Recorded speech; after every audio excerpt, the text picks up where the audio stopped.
My friends laughed because I didn't order food. Until the bill came and they demanded that I split it. My name is Emma, I'm 24 years old, and I work as an administrative assistant at a digital marketing company. I live alone in a small apartment, and to be honest, my budget is always tight. But I had a group of friends from work, Sarah, Jessica, and Amanda, who always included me in their outings, and I really valued that friendship. The problem is they had a very specific habit that bothered me deeply, but I never had the courage to confront. Whenever we went out together, the three of them would order the most expensive drinks at the bar, the most elaborate appetizers, the most sophisticated dishes. And then, when it came time to pay, there was always that story of, let's split everything equally among us. For months, I swallowed hard and paid. I paid for Sarah's $15 martinis while I drank water. I paid for Jessica's $18 gourmet appetizers while I ate free peanuts from the counter. I paid for Amanda's $45 main courses while I just watched and made up excuses about being on a diet. They knew about my financial situation. They knew I earned less than a fifth of what they earned. They knew I lived alone and had bills to pay. But still, every Friday, it was the same dynamic. They spent like there was no tomorrow, and I paid the bill as if it were my obligation to maintain group harmony. But last Friday, at the Olive and Anchor, something inside me broke. It was a happy hour after work, as always. We got there around 6 in the evening. The bar was packed, ambient music, that vibe of the weekend beginning. Sarah was radiant because she had closed a big client. Jessica had just returned from a trip to Miami. Amanda was celebrating a promotion. They sat down and immediately started browsing the menu like they knew every item by heart. "The grilled salmon with truffle risotto is divine here," Amanda murmured. "And that midnight in Paris cocktail is a unique experience," Sarah added. I opened my menu and my stomach contracted. The main dishes cost between $40 and $60. The specialty cocktails between $15 and $25. A complete meal there would easily pass $80 with tip. "Girls," I said, trying to sound casual, "I think today I'll just drink something. I'm not very hungry." That's when the laughter started. "Wow, Emma, you always say that," said Jessica, giggling. "When was the last time you ate something when we went out?" Sarah joined the teasing. "It's true. You're the most disciplined person I know, always resisting temptations." Amanda completed, "That must be why you're always in shape. I'm so envious of your willpower." They laughed as if it were the funniest thing in the world. As if my discipline were a choice, not a financial necessity. As if I resisted food out of willpower, not because I couldn't afford to pay. The waiter approached to take orders. Sarah was first. "I'll have the sea bass with wasabi puree and the Sunset Boulevard cocktail." $52 just for her. Jessica ordered the lamb with herb crust and a glass of imported Portuguese wine. Another $48. Amanda chose the lobster with champagne sauce and an artisanal Negroni. Another $55. When it was my turn, they all looked at me expectantly, still with that little smile of someone who was having fun with my eccentricity. "Just sparkling water," I said, closing the menu. The silence was instant and embarrassing. The waiter seemed confused. "Are you sure? Not even an appetizer? Maybe some nachos?" "I'm sure, thank you." That's when the real jokes started. "Guys, Emma is taking this diet very seriously," said Sarah, feigning concern. "Could she be overdoing it?" "Yeah, honey," Jessica agreed. "You can eat something small. It won't hurt." Amanda was more direct. "Or could it be a money issue? Because if it is, we can—" "No," I interrupted too quickly, feeling my cheeks burn. "It's not that. I'm just not hungry." They exchanged looks that I couldn't interpret at the time. Now I know they were looks from people who were planning something. Throughout the entire meal, they made sure to highlight how delicious the food was. "Emma, are you sure you don't want to try? This sea bass is divine. Wow, this lamb is perfectly cooked. You're missing out. This champagne sauce is a unique experience." Each comment was a disguised jab. Each compliment about the food was a way to remind me of what I was missing by my own choice. They were having fun with my situation, and I was finally starting to realize it. When they finished eating, Sarah ordered dessert. "The Belgian chocolate cake with vanilla ice cream is unmissable," she said, already waving to the waiter. Jessica and Amanda immediately agreed. Another $15 each. I drank my sparkling water and forced smiles while they savored their expensive desserts. I calculated mentally. Each of them had already spent more than $70. I had spent $3. That's when the bill arrived. Sarah grabbed the check, looked quickly, and announced naturally, $218. Should we split it 4 ways? That's $54.50 each. My heart stopped. $54.50. for my $3 sparkling water. Wait, I said, my voice coming out louder than intended. I only had water. It doesn't make sense for me to pay $50. The mood at the table changed instantly. The giggles stopped. The smiles disappeared. Jessica was the first to speak. Emma, we always split the bill equally. It's easier that way. But I didn't eat anything, I protested. You knew I was only going to drink water. Sarah sighed, as if I was being difficult. It's a matter of practicality. And besides, you are here with us. Enjoyed the atmosphere, the company. Enjoyed the atmosphere? I repeated incredulously. You want me to pay $54.50 for enjoying the atmosphere? Amanda tried to be diplomatic. Look, Emma, we understand your situation, but when you go out in a group, it's normal to split the costs. It's a matter of social etiquette. Social etiquette. As if I were rude for not wanting to pay for food I didn't eat. Girls, I said, trying to stay calm, I can pay my fair share. $3 for the water plus proportional tip. That's about $4. The silence that followed was loaded with tension. Other people at nearby tables started looking in our direction. Sarah put her card back in her purse, visibly irritated. You know what, Emma? This is very embarrassing. We've always split everything, and it was never a problem. It was never a problem because I always paid quietly, I replied, feeling a courage I didn't know I had. But this time I'm not paying for your dishes. Jessica shook her head disapprovingly. What an unpleasant situation. Now we'll have to explain to the waiter. Split the bill. It was incredible. They were making me feel guilty for not wanting to pay $50 for $3 water. I was the villain for establishing a basic boundary. You can explain to the waiter, I said, getting up and grabbing my purse. I'm not paying for your food. Never again. I left $4 on the table, more than enough to cover my water with a generous tip, and left the restaurant with trembling legs, but my head held high. Behind me, I heard Sarah calling the waiter. Sorry, but we're going to need to split the bill. I got home and collapsed on the couch, still processing what had happened. For months, I had been the idiot who paid for others without questioning. For months, they laughed at my discipline, knowing exactly why I didn't eat. They knew I didn't have money and found it funny. They knew I struggled to pay their share and didn't care. Worse, they had fun with it. But as painful as it was to admit, I had allowed it. I had accepted this dynamic for months because I didn't want to lose my friends, because I thought it was better to be exploited than to be alone. That night, lying in bed, I made a decision. Never again. Never again would I pay for others out of fear of confrontation. Never again would I accept being treated like a doormat because of money. I had no idea that this decision would change everything, and that things were just beginning. The confrontation begins. On Monday, I arrived at the office prepared for some kind of tension. Sarah, Jessica, and Amanda were in the break room having coffee, talking quietly among themselves. When they saw me, the conversation stopped abruptly. Good morning, girls, I greeted normally. Good morning, they replied in chorus.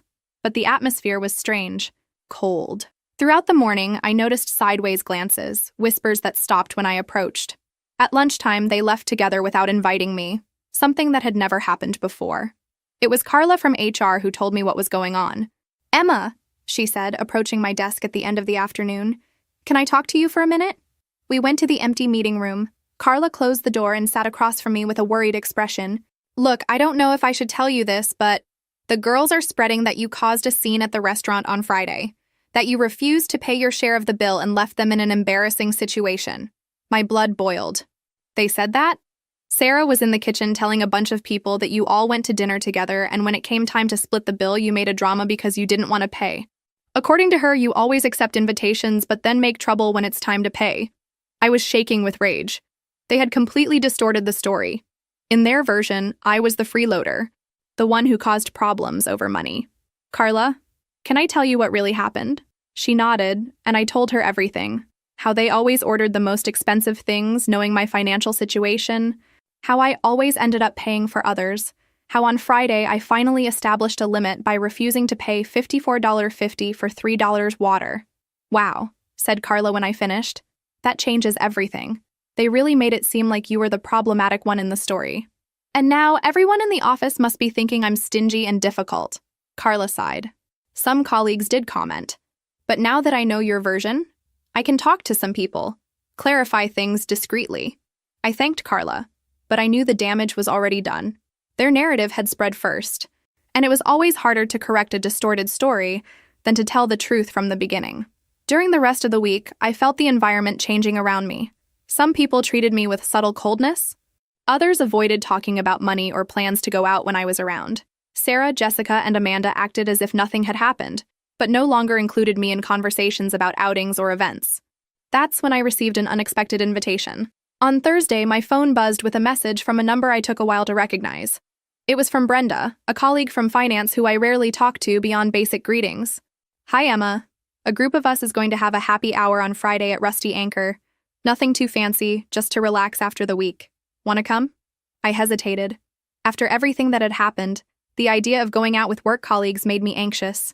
But at the same time, I didn't want to isolate myself completely. "Who's going to be there?" I asked. "Me, Marcus from IT, Anna from accounting, John from marketing, and 2 or 3 other people, chill people." Rusty Anchor was a much simpler bar than Olive and Anchor. Affordable beers, homemade snacks, casual atmosphere, nothing like the sophisticated places that Sarah and her group frequented. "Okay, I'll go. What time?" New friends, new perspectives. On Friday after work, I went to Rusty Anchor with cautious expectations. The place was exactly as I imagined. Small, cozy, with classic rock music playing softly and decoration that wasn't trying to impress anyone. Brenda was already there with the group. Marcus, a guy in his 30s with a scruffy beard and a very relaxed personality. Anna, a 40-year-old woman, mother of 2 children, always friendly, but whom I had never had a chance to get to know better. John, a guy my age who had recently joined the company. "Emma, so good that you came," said Brenda, giving me a genuine hug. We sat at a round table and Marcus immediately asked, "What are you all going to have?" "The first round is on me. First round on someone else. What a revolutionary concept." I ordered a canned beer, nothing sophisticated. Anna ordered a draft beer. John wanted a simple gin and tonic. Nobody was trying to impress anyone with expensive orders. The conversation flowed naturally. We talked about work, but also about movies, music, trips we'd like to take. Marcus told hilarious stories about the IT problems he solved. Anna talked about the craziness of raising 2 teenagers. John shared his adventures as a recent graduate trying to understand adult life. And for the first time in months, I felt relaxed going out with work colleagues. When it came time to order another round, John offered to pay. Then Anna insisted on paying for the third. There was no drama, no astronomical bill, no unfair division. More importantly, nobody teased me for ordering just beer. Nobody commented on my discipline or made jokes about willpower. They simply accepted me as part of the group. It was when Brenda brought up the subject I was avoiding.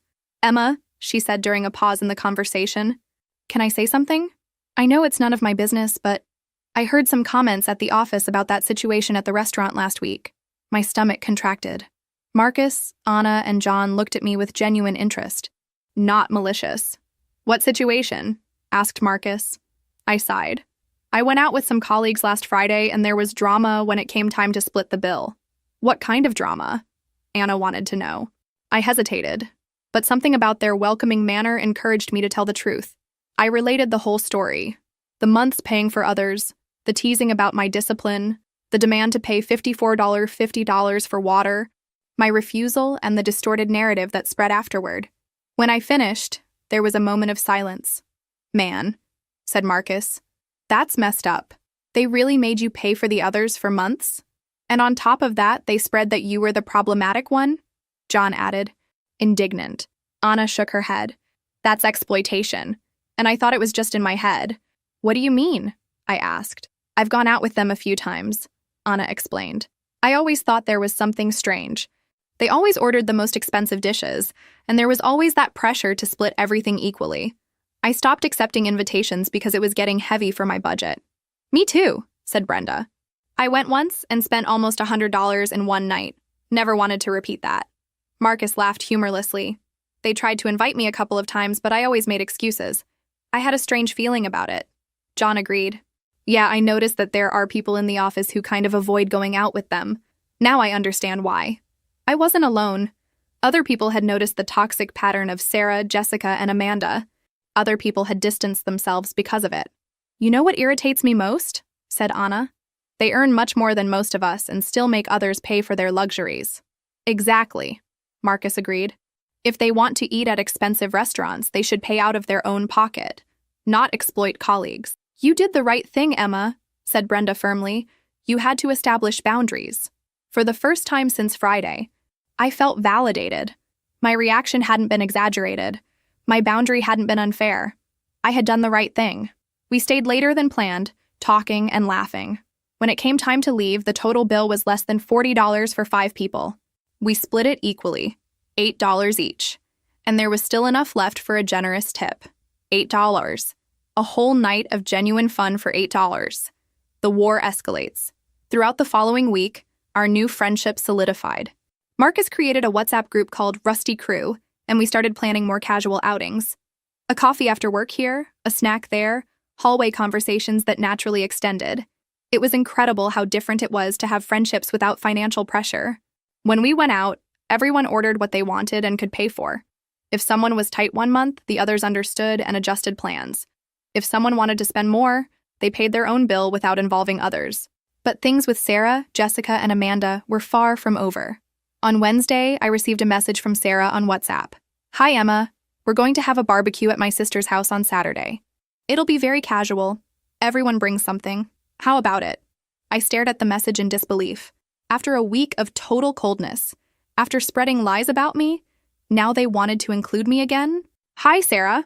Who else is going? I replied, curious to understand the game. Oh, the usual group. About 15 people. We thought of you to bring the drinks. You have good taste for these things. The drinks. For 15 people. At a Saturday-long barbecue. I did quick calculations in my head. At least $200 in beer, soda, water, and ice. Maybe $300 if I wanted to guarantee enough variety. It was obvious what was happening. They had given me the most expensive responsibility of the event, probably after laughing among themselves about how I had saved money at dinner. But this time, I knew exactly how to play their game. Sure, I'd love to help with the drinks. I'll take care of everything, I replied with fake enthusiasm. Sarah must have been surprised by my positive reaction, because she took a while to respond. That's great. The party is at 2 in the afternoon. I'll send you the address. I spent the rest of the week planning. I researched promotions at 3 different markets. I found a clearance on sodas close to expiration, still good for consumption, but with 70% discount. I got beer on sale in an end-of-lot promotion. I bought water in 5-liter jugs, much cheaper than individual bottles. In total, I spent $52, much less than they expected, and all known brands. Nothing that could be criticized. Saturday arrived, and I loaded my car with enough drinks for a small army. My sister's house was beautiful, a modern-style construction with a large backyard, pool, and complete gourmet area.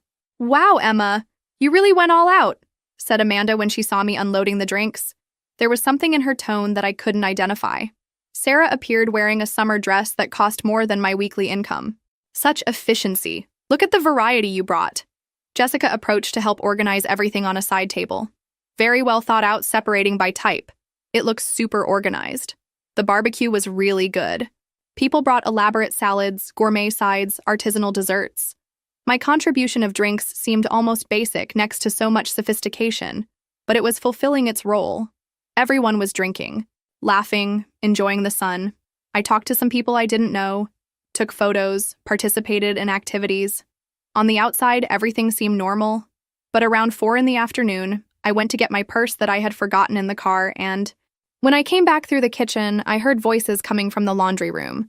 It was Sarah talking quietly with 2 other people. She really showed up after all that scene at the restaurant, and she still brought the cheapest drinks she could find. My blood froze. I stopped behind the door, heart racing. A female voice I recognized as Sarah's cousin responded, "Don't you think you're being a little hard on her?" Jessica joined the conversation. Hard? She caused the biggest fuss last Friday, left us in a super embarrassing situation. And today just proves that she can't keep up with our level, continued Sarah. Look at the brands she brought. Everything as cheap as possible. Amanda entered the conversation. It's not our fault if she can't afford it. But if she accepts to participate, she has to take on the responsibilities. Sarah's cousin seemed uncomfortable. But you know she earns much less. So what? Jessica cut in. Everyone has their priorities. If she prioritized participating in events instead of I don't know what, she could manage. Exactly, agreed Sarah. It's a matter of choice. We choose to invest in our social life. She chooses to make drama. Choice. As if I chose to earn less. As if I chose to struggle. The funny thing is that she still came after all the scandals she made, continued Amanda. Some people really have no sense. I went back to the backyard with my mind boiling. They were all there, laughing, drinking my drinks, pretending normalcy. Sarah waved when she saw me. Hey, Emma, I was missing you. Come here, we were talking about next week's projects. I forced a smile and joined the group. Throughout the afternoon, I observed every interaction with new eyes. Every seemingly innocent comment now had a second layer of meaning. The drinks are great, Emma, said Jessica, raising a beer can. You always make good choices. Was it a compliment or veiled sarcasm about my promotion research? When the barbecue was ending, I helped collect things, trying to keep up appearances until I could leave. Thanks for all the help, Emma, said Amanda when I was saying goodbye. You're a sweetheart. In the car, driving home, I replayed the conversation I heard dozens of times in my head. Every word, every tone, every justification they made. They genuinely believed they were right, that I was the problem, that I made bad choices and then created drama. To them, I was the clueless person who didn't know my place. The perfect opportunity Monday arrived, and I went to work with completely different energy. No longer the anxiety of wanting to please or the insecurity of being judged. I knew exactly where I stood now. During breakfast, Jessica approached my desk with that fake smile I now recognized perfectly. Hey, Emma, the barbecue on Saturday was really nice, right? Amanda was commenting on how helpful you were with everything. It was great. Jess, thanks for including me, I replied naturally. We were thinking about organizing a surprise birthday party for Sarah in 2 weeks. Would you be up for helping with the organization? There it was. The next test, the next game. Sure, it would be an honor. What did you have in mind? Jessica smiled with that expression I now knew was predatory. We were thinking about Azure, that new sophisticated restaurant downtown. Reservation for 12 people. You could be responsible for the decoration and cake? Azure. I knew it by name. A high-end restaurant where dishes cost between $80 and $120. And they wanted me to fund decoration and cake for 12 people. Easily $300 or more. How awesome! When is it again? I asked, maintaining enthusiasm. Saturday in 2 weeks. I know it's tight, but we trust your good taste. Good taste. As if my financial situation were a matter of choice and not reality. Let me organize my schedule and confirm with you today, okay? As soon as Jessica walked away, I started planning. Not what they expected, me spending money I didn't have to impress them, but my own strategy. Actually, I had been organizing small events as a hobby for some years. Birthday parties for family friends, simple celebrations. I had some supplier contacts and knew how to make things look beautiful without spending much. I spent 2 weeks planning meticulously. I got decorations rented for a fair price, negotiated a beautiful but economical cake with a small bakery I knew. Total, $240. Expensive for me, but doable if I put it on the credit card. And more importantly, I had a plan they would never expect. Jessica, I called when I saw her in the hallway. I confirmed. I can take care of the decoration and cake. She seemed genuinely surprised. Really? That's incredible. Sarah is going to be emotional. I have some ideas that will make everything beautiful, I replied. And I really did. During the 2 weeks, I pretended to be super excited. I sent messages in the group asking about Sarah's preferences, talking about the surprises I was preparing, showing myself completely involved. Sarah was radiant. Girls, I can't even sleep from anxiety. It's going to be the most special birthday of my life. Amanda agreed. For sure. Our organizer is killing it. Our organizer. As if I were their employee. On Friday, I finalized all preparations. The decoration was really beautiful. Gold and pink tones, elegant centerpieces, metallic balloons. The cake was a work of art. 2 tiers, chocolate frosting, sugar flowers. Saturday morning, I arrived at Azure 2 hours early to set everything up. The restaurant was even more impressive inside than in the photos. Crystal chandeliers, noble wood furniture, panoramic city view. The manager helped me organize the reserved table. It looks spectacular, he said when we finished. Your friend is going to be emotional. The guests started arriving at 7. Sarah entered radiant, wearing a dress that cost more than 3 weeks of my income. My God, it's perfect, she exclaimed with tears in her eyes, hugging me tight. Everyone complimented the decoration. The photos were magazine-worthy. The cake was an absolute success. I had exceeded all expectations. When the waiter brought the menus, Sarah announced generously, "Girls, today is a party. Order whatever you want." She didn't say who would pay, but from the way she spoke, it seemed like it would be her. I only ordered a Caesar salad as an appetizer and sparkling water. I'm still on that diet, I explained when Sarah asked why I wasn't ordering more. But don't worry, I'm super happy celebrating with you. Throughout the entire dinner, I was the life of the party. I made emotional toasts, started animated conversations, took hundreds of photos of the birthday girl. I was radiant, participative, being the best friend they could want. The cake arrived with lit candles. Sarah blew them out emotionally. Everyone sang happy birthday and applauded. It was a perfect moment, exactly as she had dreamed. Then the bill came. $1,500 for 12 people. Sarah grabbed the check, and to my surprise, her expression completely changed. She had clearly forgotten how much a party at Azure would cost. "Let's split it among everyone," she announced, trying to maintain composure. "That's $125 each." That's when I played my decisive card. "Girls," I said, getting up from the chair. "It was a magical night, but I need to leave now. I have an early commitment tomorrow." I grabbed my purse and started saying goodbye. "Sarah, happy birthday."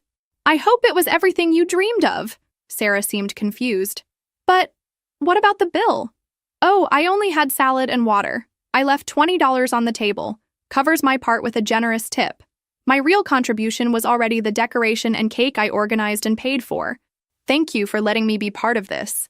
And I left the restaurant with a radiant smile, leaving behind a sepulchral silence. I knew exactly what was happening in there. They had planned to make me pay more than $100 for a dinner I barely touched, after I had already spent $240 organizing the entire party. But this time, I was smarter. The war intensifies in the car, my phone exploded.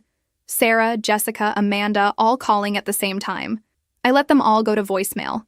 The messages started polite. "Emma, where did you go? Come back here." Then became desperate. "You can't leave like that, we have to split the bill."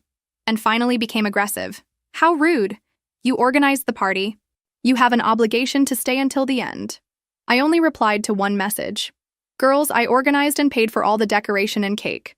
My contribution was already more than enough. I hope you enjoyed the party." Jessica's response came immediately. "This isn't fair. You knew how it worked." "I did know," I replied. "That's why I made clear from the beginning what my part would be." Sarah's response surprised me with its fury. "You humiliated us in front of everyone. What kind of friend is that?" "The kind who doesn't accept being exploited anymore," I replied. Amanda tried a more conciliatory tone. "Emma, we always split everything. That's how it works among friends." "No," I replied. "That's how you exploited those who earn less. Now it's over." The messages stopped for a few hours. Then Sarah sent one last one. "You're going to regret this." Monday at the office was a declaration of war. They arrived visibly furious. During coffee, I heard Jessica telling other colleagues. It was a public humiliation on Saturday. We organized a birthday party, and when it came time to pay, one person simply abandoned the group and left everyone paying for her. This time, they didn't just distort the story, they completely inverted it. "Wow, how horrible," said Marina. "What kind of person does that?" "Exactly," agreed Jessica. "We trusted her to organize, she agreed to participate, and at the H hour simply fled from responsibility." I was passing with my coffee when I heard this. I stopped and turned to the group. "Wow, what a terrible story," I said, approaching. "What party are you talking about?" Jessica was visibly uncomfortable, but maintained the lie. "A party we organized on Saturday. One person committed and then left us hanging." "Interesting," I replied calmly. "I also organized a party on Saturday. I spent $240 of my own money on decoration and cake, set everything up alone, made the event beautiful, and then paid my individual bill, $20 for salad and water. What a coincidence." The silence was embarrassing. Marina and the other colleagues looked from Jessica to me, clearly confused. Imagine if, after organizing and paying for all that, they still wanted me to pay another $120 for a salad. I continued laughing, as if the absurdity were obvious. It would be like I was obligated to pay for others' food just because I organized the event. How crazy, right? Marina nodded. "Wow, that would be unfair. If you already organized everything..." Jessica tried to defend herself. "But when you participate in a group, there's an implicit agreement." "Implicit agreement?" I repeated. "Like, if I organize a party and pay for decoration, I'm obligated to pay for others' food too? What kind of agreement is that?" The other colleagues seemed increasingly on my side.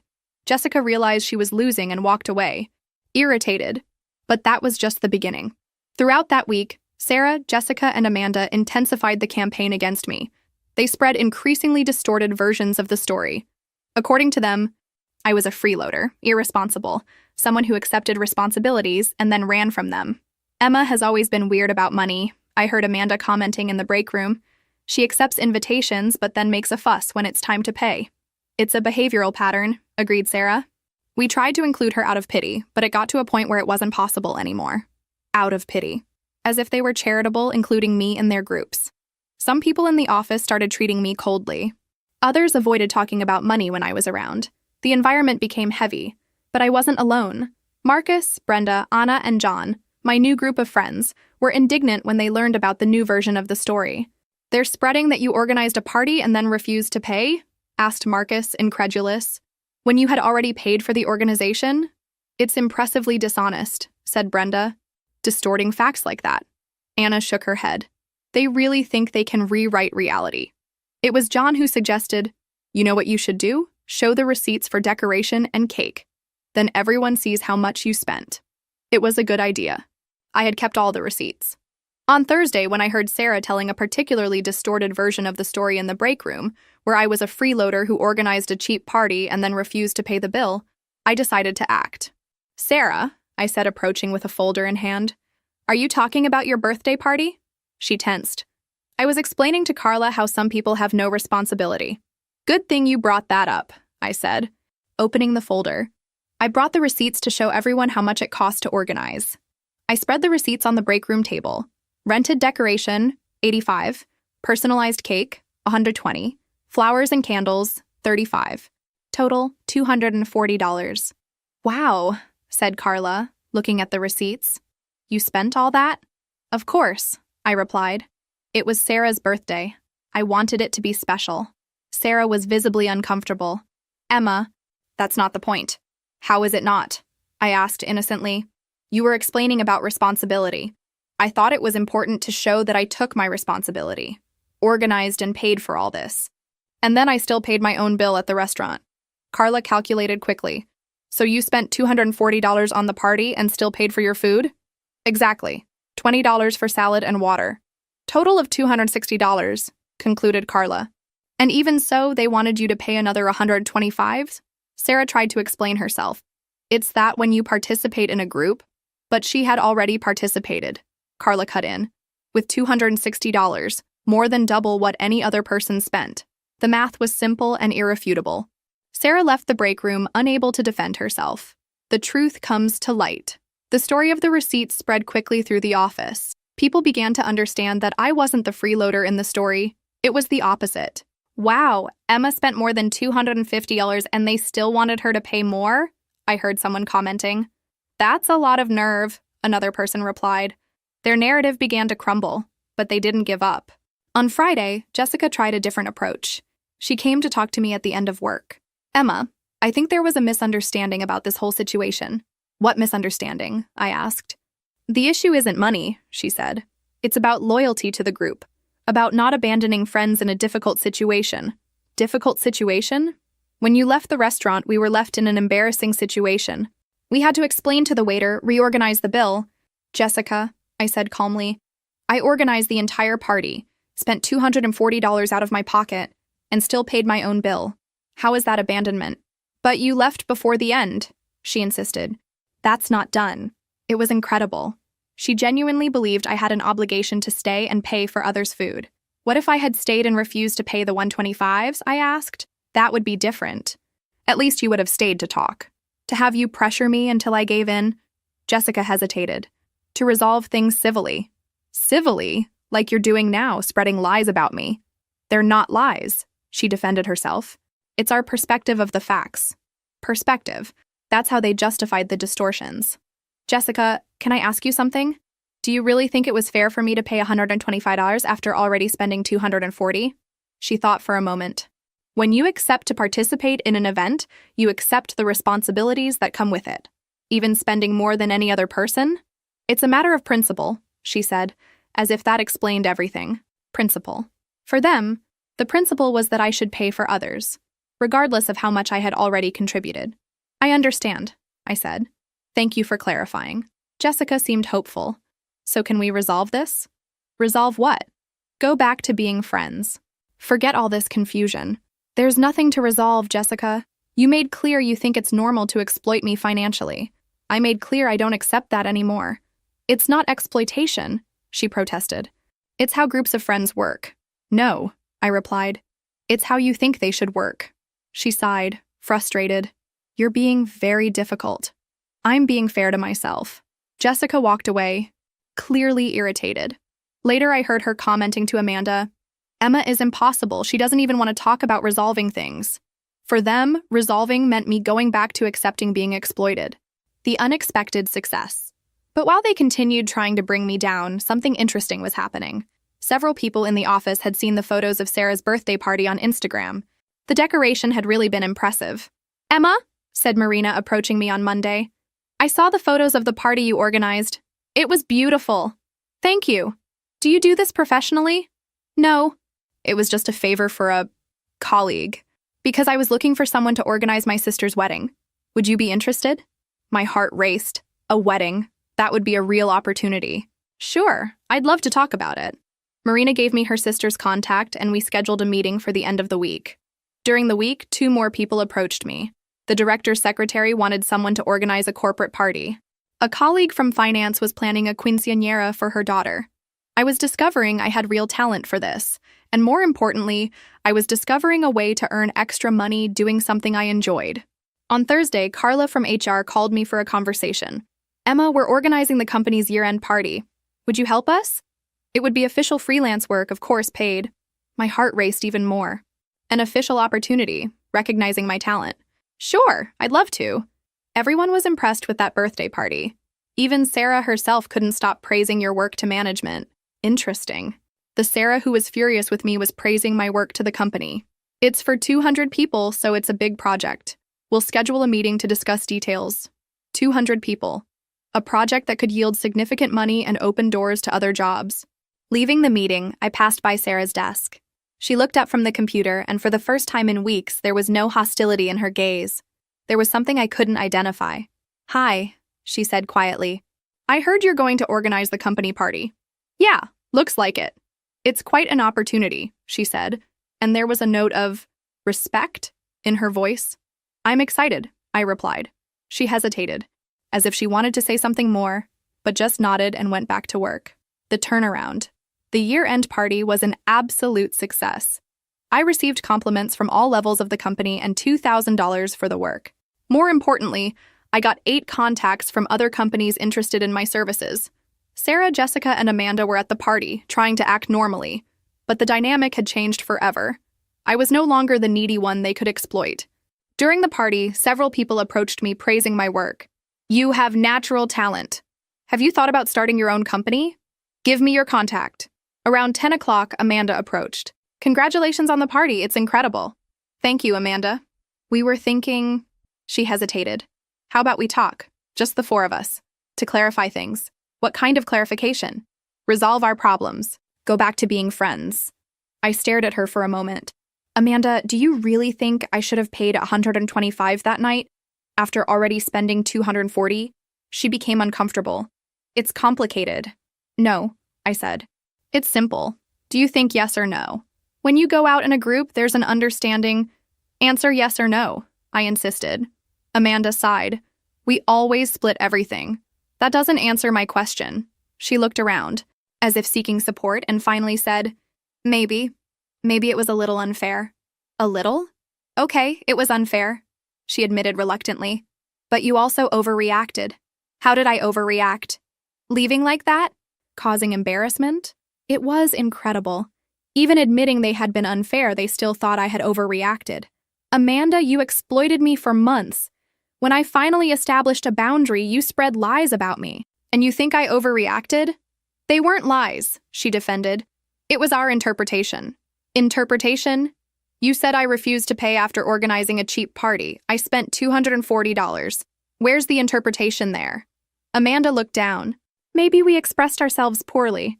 You didn't express yourselves poorly. You deliberately lied. Emma, please, we can get over this. Why should I want to get over it? Because we were friends. No, I said calmly. You were predators and I was the prey. Now that I found my place, you want to go back to the old dynamic. It's not that. It's exactly that, Amanda. You're only approaching because you saw I don't need you anymore. Actually, I'm doing better without you. And it was true. My life had improved in every aspect since I distanced myself from them. Amanda tried once more. We can change. No, I replied. You can change? But that doesn't interest me anymore. I found people who truly respect me. She walked away, visibly frustrated. The new beginning 6 months later, I was in my own office. Luna Events. Inspired by Luna Cafe, where I sometimes met with my real friends to plan. My colleague's sister's wedding was an absolute success. The photos circulated on social media, generating a flood of clients. I had found my calling. Sarah, Jessica, and Amanda continued at the company.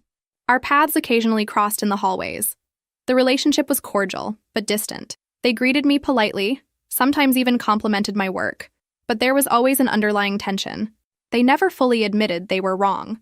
In their view, there were misunderstandings and overreactions on both sides. They continued believing their way of splitting bills was normal and fair. A year later, I received a message from Amanda on LinkedIn. I saw your company is growing a lot. Congratulations. You always had talent for these things. I replied politely, Thank you, Amanda. I hope you're doing well too. But I didn't feel like resuming contact. Some bridges once burned don't need to be rebuilt. During a meeting with a new client, she commented, You seem very confident for someone so young. I smiled, remembering how it all started. I learned that establishing boundaries is the foundation of any healthy relationship, personal or professional. And how did you learn that? Through a restaurant bill I refused to pay unfairly. She laughed, thinking I was joking. But it was true. That night at Olive and Anchor had completely changed my life. Today, when I go out with my real friends, people who respect me regardless of my budget, we sometimes tell this story and laugh. Marcus always says, You turn their meanness into your financial independence. And he's right. They thought they were humiliating me, putting me in my place. Actually, they forced me to discover my true worth. It seems ironic, but it was the best favor anyone ever did me, even if it wasn't intentional. Establishing boundaries, even when uncomfortable, is essential to maintain self-esteem and find genuine relationships. And sometimes, the people who try to diminish us end up being the catalyst for our greatest transformation. Today I know, my worth isn't measured by what I can pay, but by what I no longer accept tolerating, and that's priceless.